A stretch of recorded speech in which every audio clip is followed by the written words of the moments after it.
vamos a seguir estudiando un poquito más sobre qué es ser un seguidor de Jesús. Hemos estado estudiando nuestra visión. La visión de Casa 242 es ser una comunidad de seguidores de Jesús, sinceros y llenos del Espíritu Santo que persiguen la misión de Dios.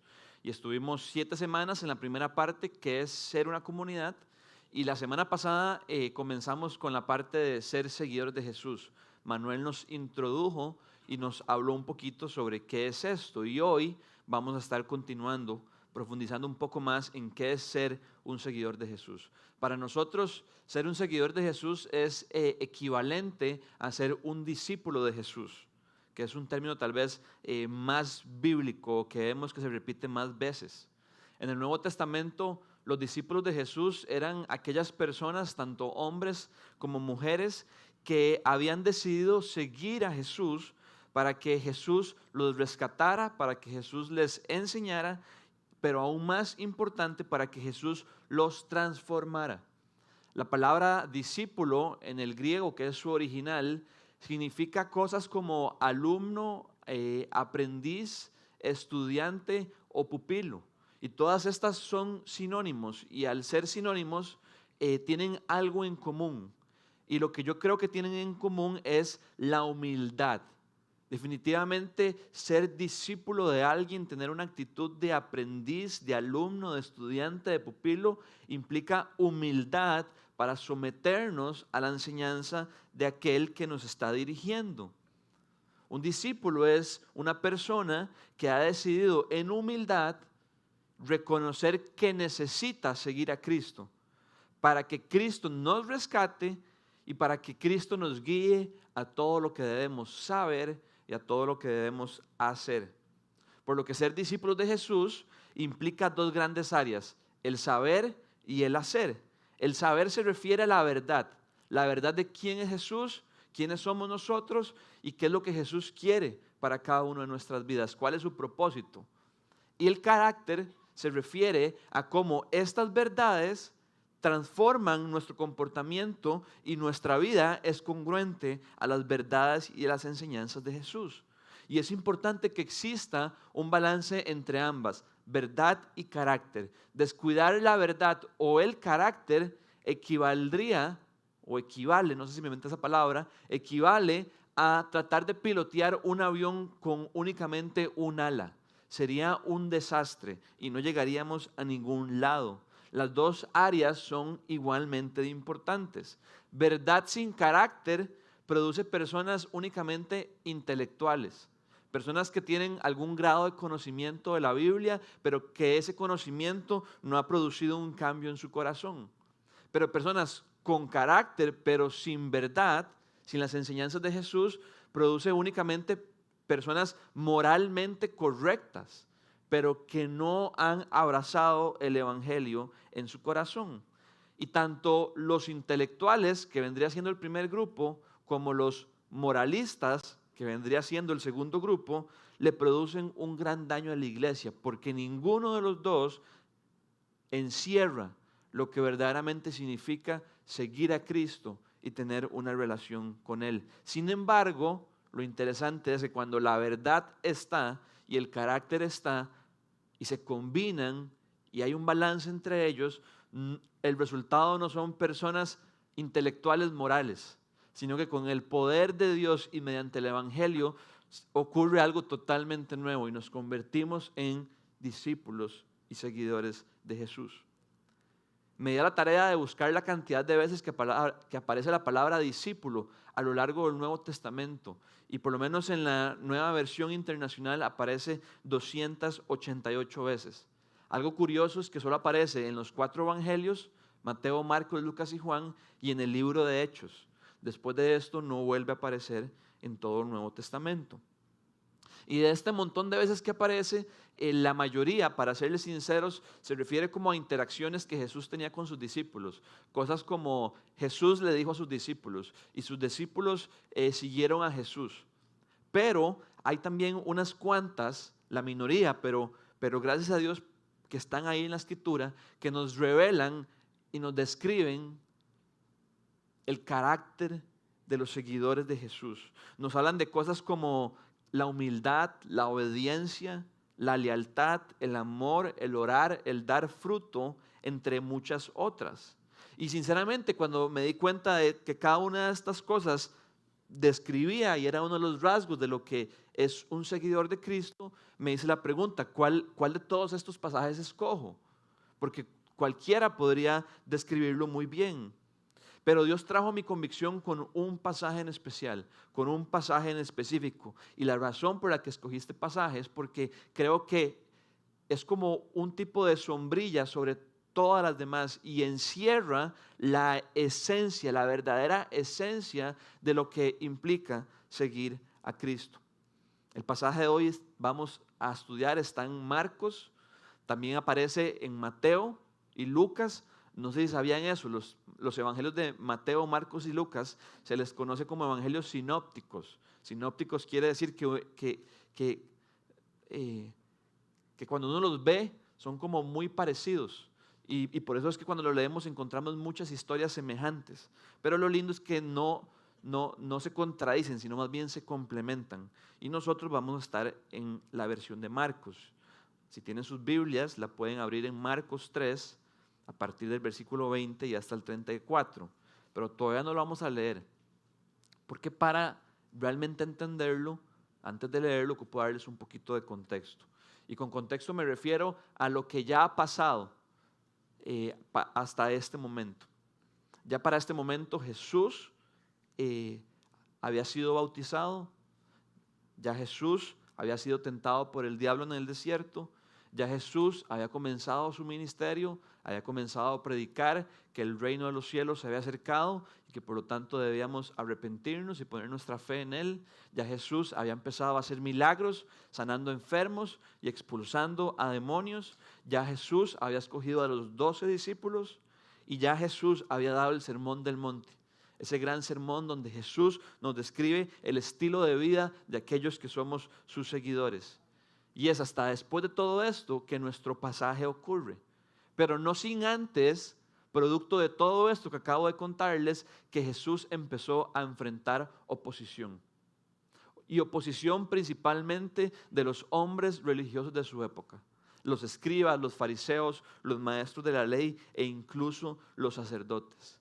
Jesús empezó a enfrentar oposición producto de sus enseñanzas, producto de sus milagros y producto del nuevo orden que Él estaba trayendo a la tierra.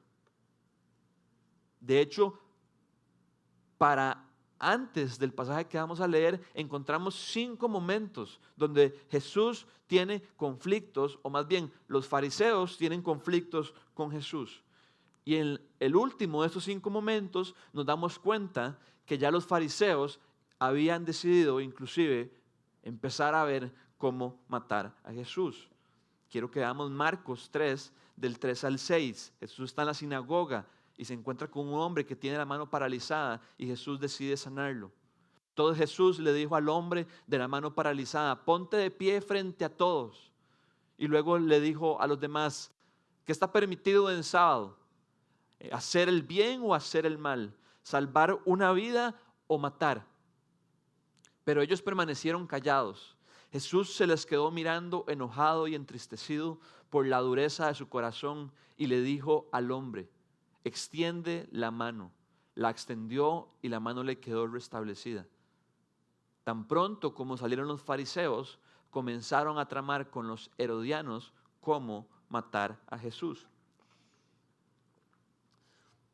Entonces hay un ambiente de hostilidad, hay un ambiente de oposición. Sin embargo, a pesar de todo esto, Jesús siguió fiel y firme con su propósito, siguió enseñando acerca del reino de Dios, siguió sanando a los enfermos, siguió liberando a los endemoniados. Y de hecho, en la versión paralela del Evangelio de Mateo, del pasaje que estamos a punto de leer, nos damos cuenta que después de este milagro, Jesús hace otro, y es que libera a un hombre endemoniado que estaba ciego y mudo. Y Jesús lo libera al demonio y el hombre recupera y puede volver a hablar y puede volver a escuchar. Y teniendo todo esto claro, ahora sí podemos leer el pasaje de hoy. versículo 20 al 34. Es una porción extensa, pero como los evangelios son una narrativa, necesitamos leer lo suficiente para poder tener todos los elementos e imaginarnos bien la escena. Marcos 3, del 20 al 34, dice así. Después de que Jesús sanó al hombre endemoniado, entró en una casa y de nuevo se aglomeró tanta gente que ni siquiera podían comer él y sus discípulos. Cuando se enteraron sus parientes, salieron a hacerse cargo de él, porque decían, está fuera de sí. Los maestros de la ley que habían llegado a Jerusalén decían, está poseído por Belcebú, expulsa a los demonios por medio del príncipe de los demonios. Entonces Jesús los llamó y les habló en parábolas. ¿Cómo puede Satanás expulsar a Satanás? Si un reino está dividido contra sí mismo, ese reino no puede mantenerse en pie. Y si una familia está dividida contra sí misma, esta familia no puede mantenerse en pie. Igualmente, si Satanás se levanta contra sí mismo y se divide, no puede mantenerse en pie, sino que ha llegado a su fin. Ahora bien, nadie puede entrar en la casa de alguien fuerte y arrebatarle sus bienes, a menos que primero lo ate. Solo entonces podrá robar su casa. Les aseguro que todos los pecados y blasfemias se les perdonarán a todos por igual, excepto a quien blasfeme contra el Espíritu Santo. Este no tendrá perdón jamás. Es culpable de un pecado eterno. Es que ellos habían dicho, tienen un espíritu maligno. En eso llegaron la madre y los hermanos de Jesús. Se quedaron afuera y enviaron a alguien a llamarlo, pues había mucha gente sentada alrededor de él. Mira, tu madre y tus hermanos están afuera y te buscan. ¿Quiénes son mi madre y mis hermanos?, replicó Jesús. Luego echó una mirada a los que estaban sentados alrededor de él y añadió, aquí tienen a mi madre y a mis hermanos. Cualquiera que hace la voluntad de Dios es mi hermano, mi hermana y mi madre. Como se dan cuenta, la oposición sigue. En esta ocasión, los fariseos estaban afirmando que Jesús mismo estaba poseído por Belcebú. Belcebú era un término que los judíos del tiempo de Jesús utilizaban para referirse al diablo, a Satanás. Entonces los fariseos no solamente estaban en conflicto con Jesús, no solamente estaban buscando cómo matarlo, sino que estaban afirmando que Jesús estaba poseído por el diablo mismo. Y que era a través de esta posesión que él tenía del diablo que hacía la liberación de los demonios. Y entonces Jesús los confronta y les dice y les hace ver que eso no tiene ninguna lógica, porque cómo el diablo se va a atacar a él mismo.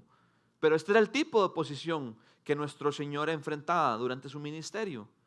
Sin embargo, también descubrimos algo interesante, y es que Jesús no solamente estaba recibiendo oposición por parte de los fariseos, sino irónicamente y tristemente por parte de su familia. El versículo 21 nos dice que cuando se enteraron sus parientes, estos salieron a hacerse cargo de él porque decían, está fuera de sí. Todos los fariseos estaban diciendo, Jesús está endemoniado. Y la familia de Jesús, sus parientes y principalmente sus hermanos, ya lo vamos a ver más adelante, estaban diciendo, está fuera de sí. Esa palabra, estar fuera de sí, en otras palabras era, Jesús está loco.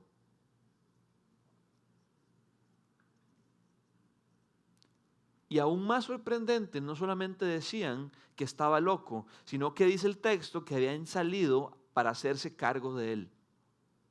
En el español cuesta un poco como entender lo que quiere decir esto, pero en el lenguaje original esta expresión hacerse cargo de él la encontramos 15 veces a lo largo del Evangelio de Marcos. Y en 7 de esas 15 veces se utiliza para arrestar a alguien. Cuando arrestaron a Juan el Bautista para decapitarlo, se utilizó esa palabra. Y cuando arrestaron a Jesús para llevarlo y azotarlo y crucificarlo, se utilizaba esa palabra. Entonces, cuando en el texto dice que los parientes estaban diciendo que Jesús estaba loco y que fueron para hacerse cargo de él, literalmente lo que quiere comunicarnos Marcos es que la familia de Jesús llegó para llevárselo a la fuerza. Sin embargo, no la tenían fácil. Dice que había una multitud. Y las multitudes eran comunes para Jesús, porque Él sanaba a los enfermos y liberaba a los endemoniados y multiplicaba la comida. Y la gente empezaba a seguirlo por lo que Él podía ofrecerles. Era tal la multitud que nos dice el texto que Jesús ni siquiera podía comer, que Él y sus discípulos ni siquiera habían tenido chance de comer. Y debido a esto fue que los familiares de Jesús vieron a alguien y le enviaron el recado. Y este hombre posiblemente le dijo a otro hombre y de boca en boca el recado llegó a donde Jesús.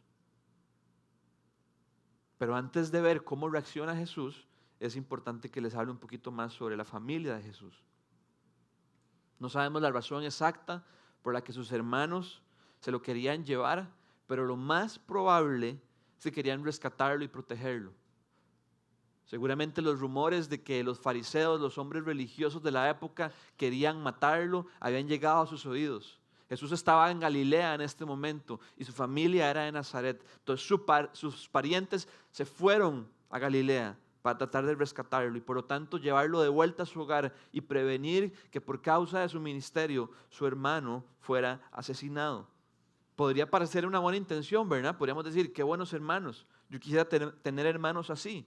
Pero esto solo demuestra que los hermanos de Jesús no creían en quién Jesús decía ser. Porque si hubieran creído que Jesús era el Salvador del mundo, el Mesías, y que Él había venido al mundo precisamente para hacer la obra de Dios, lo último que hubieran hecho era frenar el ministerio de Jesús. Sino más bien hubieran estado ahí como el resto de sus discípulos, acompañándolo y impulsándolo. No podemos decir esto de María. Los evangelios nos cuentan que del momento en el que el ángel Gabriel se le apareció a María y le anunció que daría a luz al Salvador del mundo mediante la concepción del Espíritu Santo, María le creyó al ángel. María creyó que el hijo que iba a dar a luz efectivamente era el Salvador del mundo. Pero para sus hermanos era más difícil. Jesús vivió 30 años con sus hermanos, vivió 30 años con su familia y a los 30 años dijo, es el momento de arrancar mi ministerio, es el momento de dejar mi casa, es el momento de reclutar a mis discípulos, es el momento de empezar a hacer lo que Dios me ha llamado a hacer. Y seguro sus hermanos dijeron, a este se le zafaron unos tornillos, mi hermano está diciendo que Él es Dios. Seguro Jesús le caía muy mal a sus hermanos. Recordemos que Jesús era 100% Dios y 100% hombre. Y esto quiere decir que Jesús nunca se equivocó, Jesús nunca pecó, Jesús siempre tuvo la razón. Jesús posiblemente para sus hermanos fue ese hermano mayor que caía pésimo. Y tras de todo, de un pronto a otro, empieza a decir que Él es el Hijo de Dios, que Él tiene autoridad para perdonar pecados, que Él tiene autoridad para sanar enfermos, que Él tiene autoridad para liberar a los endemoniados. Y a sus hermanos les costó trabajo creer en Él. De hecho, en Juan 7, del 3 al 5, dice lo siguiente. Así que los hermanos de Jesús le dijeron, deberías salir de aquí e ir a Judea para que tus discípulos vean tus obras que realizas, porque nadie que quiere darse a conocer actúa en secreto. Ya que haces estas cosas, deja que el mundo te conozca. Lo cierto es que ni siquiera sus hermanos creían en Él. Marcos 6, del 2 al 4, encontramos la famosa afirmación de que ningún profeta es honrado en su propia tierra. Vamos a leerlo. Cuando llegó el sábado, comenzó a enseñar en la sinagoga y las personas decían, ¿de dónde sacó tales cosas? Maravillados todos los que lo oían.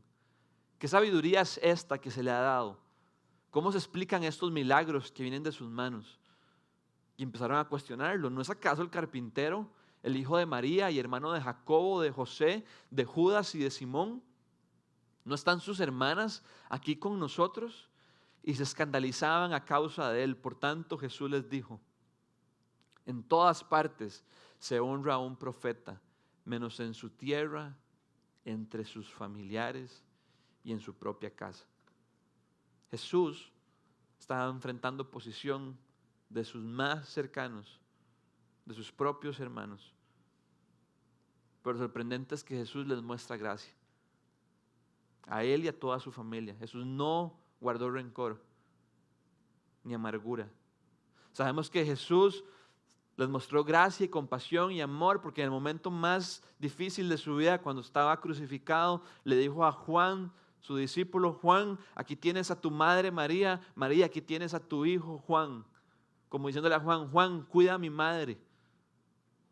Sabemos que Jesús le muestra gracia a sus hermanos porque estos llegaron a creer en Él después de que Jesús resucitó y se les apareció. Tenían su corazón tan endurecido que ni en el momento de la crucifixión pudieron llegar a creer en Él, sino que tuvo Jesús que aparecerse resucitado a sus hermanos para que ellos pudieran decir: mira, mi hermano era quien decía ser. A tal punto que dos de sus hermanos que leímos ahí, Jacobo y Judas, se convirtieron en dos de los escritores del Nuevo Testamento. Jacobo, que es otra manera del nombre Santiago, escribió la carta de Santiago, y Judas escribió la carta de Judas. Y tanto Santiago como Judas arrancan su carta, Santiago 1:1 y Judas 1:1, ellos introduciéndose. Y adivine cómo se introducen. No se introducen como Santiago, Judas, hermanos de Jesús. Se introducen más bien como Santiago y Judas, siervos de Jesucristo, siervos de nuestro Señor Jesucristo. Tanto llegaron a creer en Él que no se relacionaban ya más por lazos físicos, por lazos de hermandad, sino que ahora ellos eran siervos que estaban a su servicio. Jesús les mostró su gracia. Ahora bien, este pasaje es un poco extraño, porque parece como que hay dos historias entrelazadas. Del 20 al 21 se nos habla de la familia de Jesús, y del 31 al 35 se nos vuelve a hablar de la familia de Jesús. Pero del 22 al 30 se nos habla de los fariseos y todo este tema de Satanás. Sin embargo, los estudiosos, y gracias a Dios por las personas que Dios ha levantado tan preparadas, dicen que Marcos hizo esto al propio. De hecho, un comentarista llamado James Brooks dice lo siguiente, ahí tenemos lo que investigué, dice James Brooks: este pasaje es un claro ejemplo del dispositivo literario de intercalación o paréntesis, o en buen tico, de un sándwich. Imagínense un sándwich, utilizado para indicar un lapso de tiempo, aumentar la atención, llamar la atención, contrastar, y lo que es más importante, utilizar dos relatos para interpretarse unos a otros.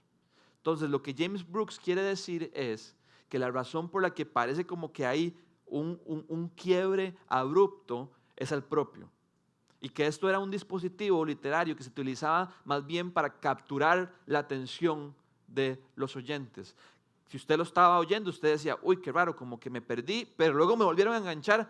Era para que más bien lo que estaba en las tapas del sándwich, arriba y abajo, cobrara mayor importancia. Y para hacer un contraste. Entonces, el contraste que Jesús quiere hacer es: los fariseos dicen que estoy endemoniado, mi familia dicen que estoy loco, para llevarnos a nosotros a preguntarnos: ¿y quién decimos nosotros que es? Para los que estaban emocionados de que íbamos a explicar qué es la blasfemia contra el Espíritu Santo y por qué no se puede perdonar ese pecado, les tengo malas noticias, no lo vamos a ver hoy, pero lo podemos ver en otro sermón. Y la razón por la que no lo vamos a ver hoy es porque yo creo que no es el corazón principal de este pasaje. No que no haya una enseñanza de esa parte, sino que eso está en el medio como un paréntesis para que lo que está arriba y abajo cobre mayor importancia.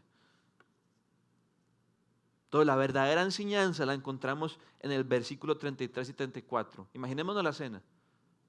La casa está a reventar. Jesús y sus discípulos no han podido comer.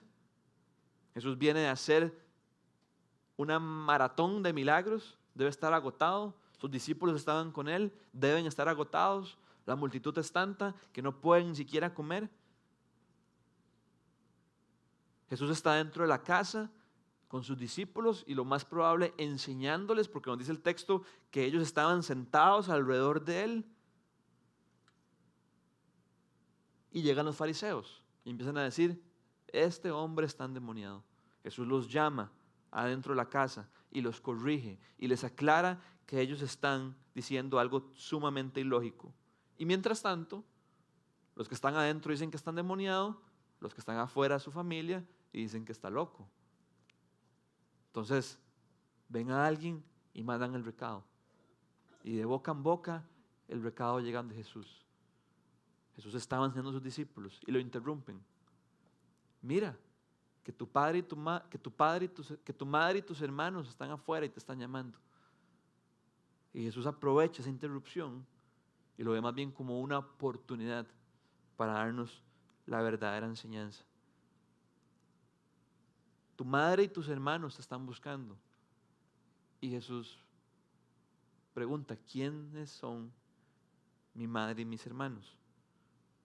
Y Jesús nos da la respuesta en el versículo 34. Esta es la verdadera esencia de este pasaje. Aquí tienen, señalando a los 12, a mi madre y a mis hermanos. Pero luego nos da una excelente noticia, y es que cualquiera, y nos incluye a nosotros, cualquiera que hace la voluntad de Dios es mi hermano, mi hermana y mi madre. Jesús quiere hacer un contraste entre aquellos que se creían verdaderamente discípulos de Dios, los fariseos, por su religiosidad, aquellos que creían que tenían alguna autoridad sobre Jesús, sus hermanos, por lazos de sangre, y aquellos que sí y únicamente eran verdaderamente su familia, y eran aquellos que eran sus discípulos y los seguían. Y la clave o la característica y la razón por la que escogí este pasaje es porque creo que el corazón de una relación de discipulado donde seguimos a Jesús es que somos hombres y mujeres que vivimos para hacer su voluntad. Este mismo pasaje aparece en Mateo 12:50 y veamos cómo lo dice un poquito diferente. Pues mi hermano, mi hermana y mi madre son los que hacen la voluntad de mi Padre que está en el cielo. Marcos dice la voluntad de Dios. Mateo dice la voluntad de mi Padre que está en el cielo. No se contradicen, se complementan. Entonces, ¿qué es lo que nos quiere decir? Que en realidad los discípulos es equivalente a los hijos de Dios. Porque tenemos un Padre en los cielos, y que la señal de aquellos que somos hijos de Dios es que vivimos para hacer la voluntad de nuestro Padre que está en los cielos, al igual que lo hizo Cristo. Y hacer la voluntad de Dios, hacer la voluntad de nuestro Padre, no es otra cosa que obedecerlo. De hecho, en Lucas encontramos un pasaje muy similar que lo pone en términos de obediencia. Lucas 11, 27 y 28. De nuevo Jesús rodeado de multitudes. Y dentro de la multitud hay una mujer que exclama, dichosa la mujer que te dio a luz y te amamantó. Claro que fue dichosa, pero Jesús aprovecha la oportunidad para enseñar sobre el nuevo reino que Él estaba trayendo y responde, dichosos más bien los que oyen la palabra de Dios y la obedecen. Entonces Marcos intercala y pone un paréntesis en el medio para hacer un contraste y más bien generar un punto y dejarlo totalmente claro. Y el punto es que la verdadera familia de Dios, sus seguidores, sus discípulos, está conformada por aquellos hombres y mujeres que están de su lado y no en su contra. Del lado de su Hijo, a favor de su Hijo y no en su contra. Para ese momento, sus propios hermanos y los fariseos estaban en su contra, no a su favor. Los únicos que estaban a su favor eran sus discípulos. Y yo creo que esto debería llevarnos a preguntarnos, porque la enseñanza es para nosotros hoy, entendiendo un poquito más qué es ser un discípulo de Cristo. ¿Está usted hoy a favor de Cristo o en contra de Cristo? Y nuestra respuesta a esta pregunta no puede ser subjetiva, sino que el mismo texto nos dice cómo responderla. La manera en la que sabemos si estamos a favor de Cristo es si estamos viviendo para hacer la voluntad de nuestro Padre que está en el cielo. Y para mí es una pregunta muy retadora. Cada día que me levanto para hacer la voluntad de Dios o para hacer mi propia voluntad. Algunos podrían decir, pero suave un toque. Pero, ¿qué es la voluntad de Dios? Porque muchos suelen tener esta percepción de que la voluntad de Dios es algo místico, es algo abstracto, es algo intangible. Pero yo creo que la voluntad de Dios más bien es todo lo contrario, es totalmente clara. Cuando le preguntaron a Jesús cuál era el mandamiento más importante de todos, Jesús fue claro como el agua y respondió: el mandamiento más importante de todos es: ama al Señor tu Dios con todo tu corazón, con toda tu alma, con toda tu mente y con todas tus fuerzas, y ama a tu prójimo como a ti mismo. Esa es la voluntad de Dios. Lo que pasa es que muchas veces nosotros nos enredamos y nos hacemos bolas en nuestra cabeza. La voluntad de Dios es que lo amemos con todo y por sobre todo, y que amemos a nuestro prójimo, que es cualquier persona, como nos amamos a nosotros mismos. Entonces yo quiero que nos preguntemos, ¿vivimos para amar con Dios, a Dios con todo y por sobre todo? ¿Vivimos amando a nuestro prójimo como nos amamos a nosotros mismos? Y si la respuesta es sincera,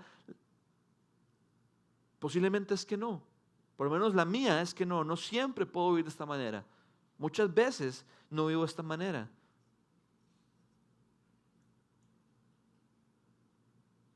Solo hay dos tipos de personas. Los que, como dice Pablo en Efesios 2, del 1 al 3, estábamos muertos en nuestros pecados. Y estábamos dominados por nuestros deseos pecaminosos. Y lo único que buscábamos hacer era cumplir nuestra propia voluntad. No nos interesa la voluntad de Dios. Nos interesa nuestra propia voluntad. Somos nuestro propio Dios. Somos los que estamos en el trono de nuestra vida. Yo quiero que se haga lo que yo quiero y únicamente lo que yo quiero. Y todos los demás no me importan, incluyendo a Dios. Ese es el primer tipo. O también estamos, como sigue diciendo Pablo ahí en Efesios, producto de la rica misericordia de Dios y del gran amor de Dios, hemos sido salvados por gracia, y en unión con Cristo Dios nos ha dado una nueva vida. Y el elemento principal de esta nueva vida es que Dios cambia nuestro corazón y transforma a hombres y a mujeres cuyo único deseo era hacer su propia voluntad, en hombres y mujeres que ahora viven para hacer la voluntad de Dios.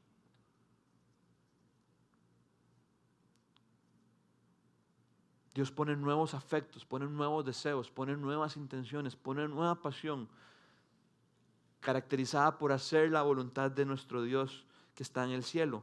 Pero muchas veces, o la mayoría quizás, tenemos la intención, pero no siempre lo logramos. Queremos hacer la voluntad de nuestro Padre, pero no siempre lo logramos. Nos pasa lo mismo que le pasaba al apóstol Pablo en Romanos. Romanos 7, 14 al 21, vamos a leerlo. Es importante que sepamos esto. El Pablo que vamos a leer aquí en Romanos es un Pablo que ha puesto su fe en Jesucristo. Es un Pablo que ya ha sido convertido. Dice Pablo: sabemos en efecto que la ley es espiritual, pero yo soy meramente humano y estoy vendido como esclavo al pecado. No entiendo lo que me pasa, pues no hago lo que quiero, sino lo que aborrezco. Ahora bien, si hago lo que no quiero, estoy de acuerdo en que la ley es buena. Pero en ese caso ya no soy yo quien lo lleva a cabo, sino el pecado que habita en mí. Yo sé que en mí, es decir, en mi naturaleza pecaminosa, nada bueno habita. Aunque deseo hacer lo bueno, no soy capaz de hacerlo. De hecho, no hago el bien que quiero, sino el mal que no quiero. Y si hago lo que no quiero, ya no soy yo quien lo hace, sino el pecado que habita en mí. Así que descubro esta ley, que cuando quiero hacer el bien, me acompaña el mal. ¿Alguno se siente identificado? Hay una lucha de voluntades en nuestro corazón.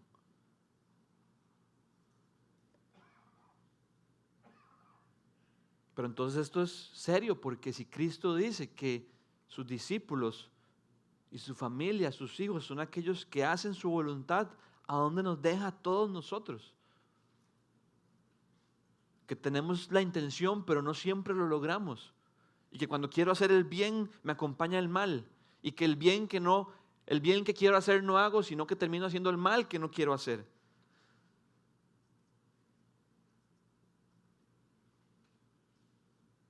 Aquí es donde necesitamos el Evangelio.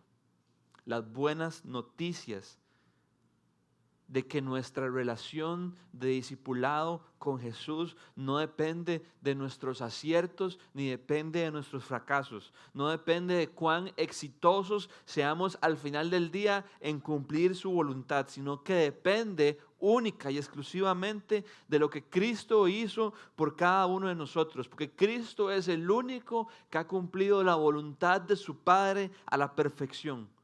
A tal punto fue esto así que Cristo en Juan 4 dijo que su alimento era hacer la voluntad de su Padre. ¡Wow! ¡Qué lejos estoy yo de ser como mi Señor! ¡Qué lejos estoy de levantarme y decir lo que me nutre hoy, lo que me llena hoy, lo que me alimenta hoy, lo que me llena de energía y de fuerzas es hacer la voluntad de mi Padre! La mayoría de las veces quiero hacer mi voluntad. Pero Cristo, este era su modus operandi, este era su estilo de vida diario. Mi alimento es hacer la voluntad de mi Padre. Veamos cómo lo dice el autor de Hebreos, Hebreos 10, del 5 al 10. Dice, por eso al entrar en el mundo, Cristo dijo, a ti no te complacen sacrificios ni ofrendas, en su lugar me preparaste un cuerpo. No te agradan ni holocaustos ni sacrificios por el pecado. Por eso dije, aquí me tienes como el libro dice de mí. He venido, oh Dios, a hacer tu voluntad. Primero dijo, sacrificios y ofrendas y holocaustos y expiaciones no te complacen, ni fueron de tu agrado, a pesar de que la ley exigía que se ofrecieran.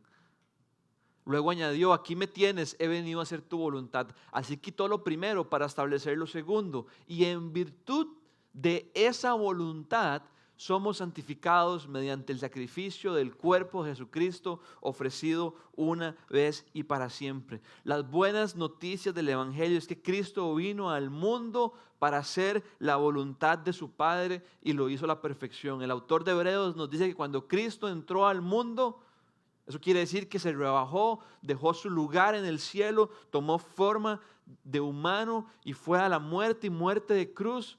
Se rebajó hasta lo sumo, hasta lo último. Dice que cuando entró al mundo, Cristo dijo, he venido para hacer tu voluntad. Cristo tenía claro su propósito, Cristo tenía claro por qué era que estaba viniendo, Cristo tenía claro por qué era que se estaba encarnando, tomando nuestra forma y viniendo a vivir entre nosotros. Cristo vino a cumplir la voluntad del Padre a la perfección, porque nosotros no podíamos hacerlo. Y dice el texto, el autor de Hebreos, que es en virtud de que Cristo vivió siempre conforme a la voluntad de su Padre, inclusive no negándose a la cruz, sino siempre en obediencia, que nosotros somos santificados una vez por todas por su sacrificio mediante su sangre en la cruz. Tenemos que recordar que para Él esto no fue fácil. Porque antes de ser arrestado, Cristo fue a Getsemaní y estaba orando, y los evangelios nos hacen saber que Cristo estaba con su alma turbada y angustiada. Cristo se llevó a sus discípulos y se puso a orar, y orando dijo a su Padre, Padre, todo es posible para ti. Cristo sabía que para su Padre nada era imposible, porque Cristo estaba recordando en su oración que para su Padre todo era posible, porque estaba desesperado en lo más profundo de su ser, de saber lo que le esperaba, de saber que en la cruz iba a ser castigado por todos nuestros pecados y que iba a recibir la ira de un Dios santo y justo que aborrece el pecado. Efesios 2, del 1 al 3, que les parafrasea ahora, dice que en otro tiempo estábamos muertos espiritualmente en nuestros pecados y transgresiones, y éramos impulsados por nuestros deseos pecaminosos, y nuestro único interés era hacer nuestra propia voluntad. Y dice Pablo, y por lo tanto éramos objeto de la ira de Dios. Por eso es que Cristo estaba turbado en su corazón, porque sabía lo que iba a enfrentar unas horas después. Entonces Cristo ora, Padre, todo es posible para ti. No me hagas beber este trago amargo, pero no sea lo que yo quiero, sino lo que quieres tú. No debe haber, yo no soy papá, pero no debe haber nada más cruel que un papá ve a su hijo conmovido pidiéndole algo del fondo de su corazón y que su padre no pueda responder. Que su padre no es que no pueda responder, elija no responder. Y no es que Cristo estaba renunciando a su misión, sino que Cristo, recordémonos, era 100% hombre y 100% Dios, y su humanidad estaba presente en ese momento, sabía lo que iba a enfrentar. Pero aún en ese momento dijo, que no sea lo que yo quiero, sino lo que quieres tú. Cristo es el modelo perfecto y ejemplar de lo que implica una vida de discipulado. Vivir para hacer la voluntad de Dios. Y eso son buenas noticias porque es la gracia de Cristo en el Evangelio. Es esa gracia que se nos muestra, esa gracia que no merecíamos, lo que nos motiva a hacer la voluntad del Padre. El Evangelio son buenas noticias porque hace que el seguir a Jesús deje de hacer algo meramente intelectual, deje de ser algo meramente moral, sino que se convierte en una relación donde el autor de Hebreos dice que Jesús ya no se avergüenza de llamarnos sus hermanos. Gloria a Dios por eso. Jesús nos adopta en su familia, producto de su sacrificio en la cruz, y dice que no se avergüenza de llamarnos sus hermanos. Cuando aquí estoy seguro hay personas que están avergonzadas de sus pecados. Y Jesús nos dice, yo no me avergüenzo. Y más bien ahora somos hijos de Dios, aceptados por Dios, aprobados por Dios, para siempre, una vez y por todas. Entonces, el Evangelio y la gracia que se nos muestra en el Evangelio nos lleva a que cumplir la voluntad de Dios deje de ser algo por esfuerzo y más bien empieza a ser una respuesta a lo que Cristo hizo por nosotros. ¿Cómo no vivir para agradar a aquel que se entregó por nosotros?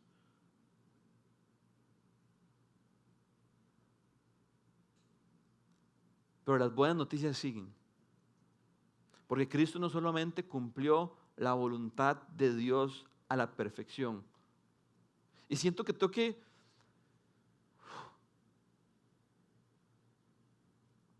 dejar que caiga el peso de esto sobre nosotros un poquito más. Qué desdichados seríamos si nuestra salvación dependiera de que usted y yo todos los días de nuestra vida, cada segundo, cada instante, cada hora,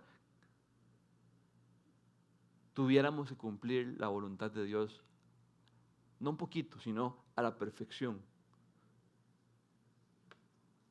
Estaríamos perdidos. Y estábamos perdidos. A no ser por Cristo. Pero las buenas noticias siguen. Porque Cristo no solamente cumplió la voluntad de Dios a la perfección a nuestro favor, sino que al ser parte ahora de la familia de Dios mediante la fe, recibimos al Espíritu de Dios y es este Espíritu el que realmente nos empodera para poder vivir ahora no en nuestras fuerzas, sino en las fuerzas de Dios conforme a su voluntad.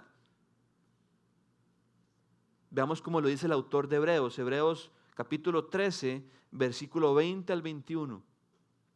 Este versículo es una joya, dice, el Dios que da la paz levantó de entre los muertos al gran pastor de las ovejas, a nuestro Señor Jesús, por la sangre del pacto eterno. Que Él, Jesús, los capacite en todo lo bueno para hacer su voluntad y que por medio de Jesucristo Dios cumpla en nosotros lo que le agrada. A Él sea la gloria por los siglos de los siglos. Amén. Vamos a volverlo a leer porque quiero que presten atención. ¿Quién es el actor principal de nuestra salvación, de nuestra santificación? Todo lo hace Dios. El Dios que da la paz. El Dios que levantó a Jesús de entre los muertos. Sigamos adelante. Que ese mismo Dios los capacite, nos capacite en todo lo bueno para hacer su voluntad. Y que por medio de Jesús Dios cumpla en nosotros lo que a Él le agrada. El Evangelio es o son las noticias de Dios tan buenas porque es Dios quien es el autor y es Dios quien es el perfeccionador. Lo único que usted y yo aportamos a la ecuación es nuestro pecado, pero todo lo demás lo hace el Señor. Dice el texto que Él los capacite en todo lo bueno para hacer su voluntad. Necesitamos que Dios nos capacite con su Espíritu Santo para que usted y yo podamos hacer su voluntad. Y para mí esto me trae demasiada esperanza porque por demasiado tiempo yo viví mi vida cristiana tratando de agradar a Dios con mis propias fuerzas, esforzándome más, nunca siendo suficiente.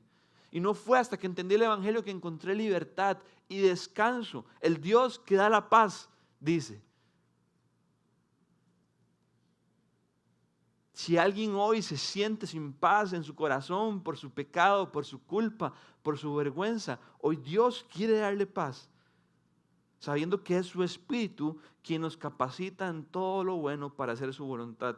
¿Puedes poner de nuevo el 21? Es que el 21 es impresionante. Ojo, qué interesante. Y que por medio de Jesucristo, ¿quién cumple en nosotros lo que le agrada a Dios? Según el texto. Jesús, Dios. Y que por medio de Jesucristo, Dios.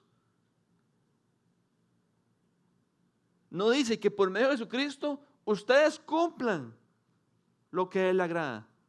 Y que por medio de Jesucristo Dios cumpla en nosotros lo que a Él le agrada. No estoy diciendo que la vida cristiana es una vida donde uno se tira y se recuesta y no hace nada. La vida cristiana es una vida en conjunto, donde Dios actúa, pero nosotros respondemos a lo que Dios ha hecho. No donde uno actúa y por lo tanto Dios responde de vuelta. Eso es legalismo, religiosidad, ganarnos nuestra aprobación delante de Dios por nuestro esfuerzo, por nuestras obras, por nuestro mérito. Yo no sé ustedes, pero esa es la vida cristiana que yo quiero. Que por medio de Jesús Dios vea mi vida y Dios cumple en mí lo que a Él le agrade. Y por eso es que el autor dice, a Él sea la gloria por los siglos de los siglos. Amén. Porque ¿quién nos capacita? Cristo. ¿Mediante quién nos capacita? Su Espíritu. ¿Y quién cumple en nosotros lo que a Él agrada? El Padre. La Trinidad completa. Para Dios sea la gloria por los siglos de los siglos.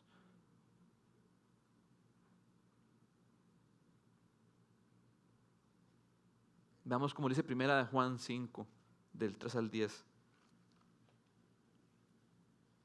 No, del 3 al 4.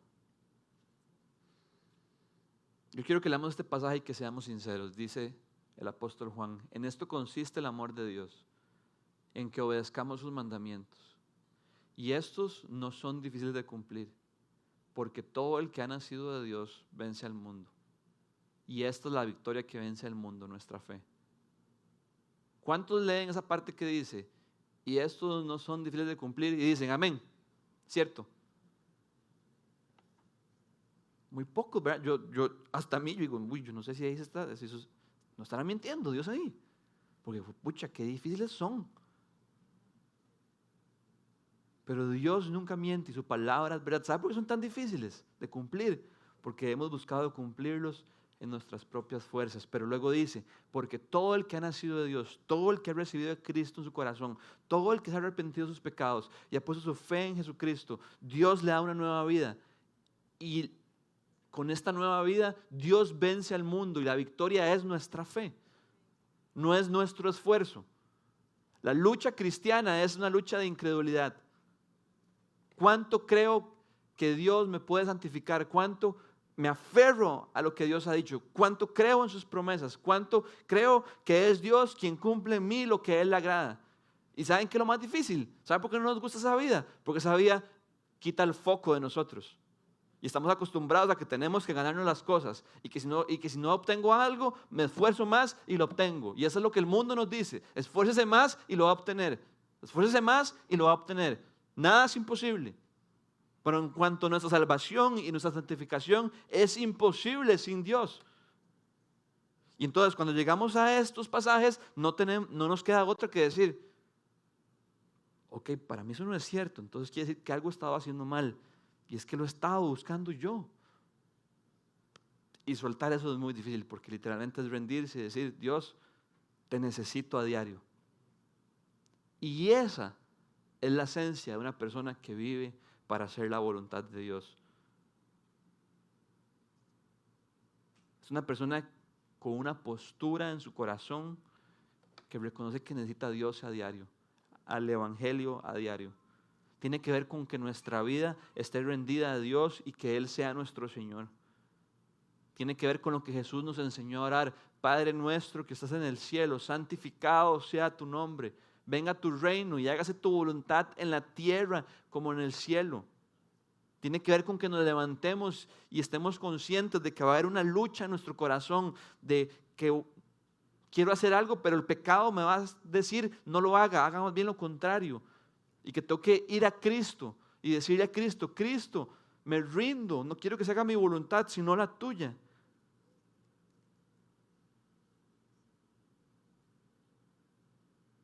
Y yo creo que es en esa postura de corazón rendido donde Dios en nosotros hace su obra.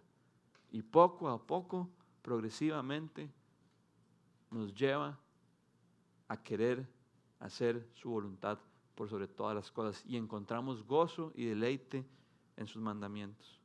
Por lo tanto, vivir para hacer la voluntad de Dios es que existimos para agradarlo, complacerlo, seguirlo, obedecerlo y someternos a Él. Y esto puede sonar como que estamos bajo el zapato de Cristo, bajo una tiranía. Seguirlo, obedecerlo, complacerlo, agradarlo, someternos. Pero todo lo contrario, porque Pablo dice en Romanos 12:2 que la voluntad de Dios es buena, agradable y perfecta. Entonces, más bien cuando nosotros decidimos seguir a Cristo, obedecer a Cristo, agradar a Cristo, complacer a Cristo, someternos bajo Cristo, podemos estar seguros que estamos en el centro de la voluntad de Dios y que la voluntad de Dios es buena, agradable y perfecta. Quiero terminar contándoles algo que pasó ayer que no me pareció coincidencia. Facebook, Dios es soberano, Facebook le recordó a mi esposa ayer una publicación que ella hizo hace 7 años, el día de ayer, donde mi esposa había publicado algo sobre confiar en Dios aun cuando era difícil y rendirle nuestros planes a Dios. Y ella utilizó una ilustración como para explicar lo que ella quería comunicar en su publicación. Y ella puso que rendirse a Dios y una vida rendida a Dios es como cuando nos asaltan, que llega el asaltante y uno le dice, llévese lo que quiera. Seguro ella estaba luchando en ese momento con algo que Dios le estaba pidiendo y ella no quería entregarlo y Dios le dio esa imagen para que ella pudiera decirle a Dios, Dios, llévese lo que quiera. Y yo creo que de alguna manera eso es vivir para seguir a Cristo, vivir para ser su discípulo y vivir para que se haga su voluntad.